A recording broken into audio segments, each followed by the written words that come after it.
ചുരക്ക കണ്ട ഈ ഷേപ്പിലുള്ള ചുരക്ക രസമില്ലയോ കാണാൻ? പണ്ട് കാലത്ത് ഈ പറങ്കാവയിലും മാവയിലും ഒക്കെ ഇങ്ങനെ പടർന്ന് ഇങ്ങനെ 7 ദിവസം ഇത് ഉണ്ടായിക്കഴിഞ്ഞാൽ 7 ദിവസത്തിന് മുമ്പ് നമ്മൾ ഇത് എടുത്തിരിക്കണം. അത് ഇങ്ങനെ ഒന്ന് നഖം കൊണ്ട് ഇങ്ങനെ ആകുമ്പോൾ ഇങ്ങനെയാണ് ഇതിൻ്റെ വിളവ് മനസ്സിലാക്കുന്നത്.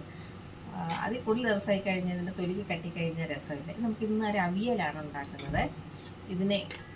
ഇതിൻ്റെ കൂടെ നാം ചക്കക്കുരു ഇടുന്നുണ്ട്, പുള്ളിക്കായിട്ടൊരു കുറച്ച് മാങ്ങയും ഇടുന്നുണ്ട്, 2 പച്ചമുളക് കൂടെ കീറിയിടാം. ഇത് അരിഞ്ഞു വെച്ച ചുരക്കയാണ്.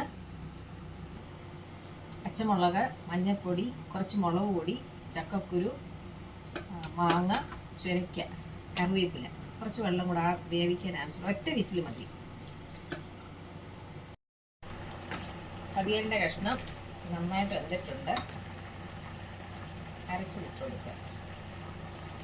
ജീരകം, തേങ്ങ, ചുവന്നുള്ളി. സ്റ്റവ് ഓഫ് ചെയ്യാൻ കടുവ.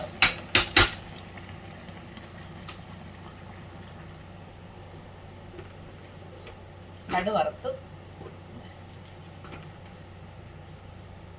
ചുരക്ക അവിയൽ റെഡി.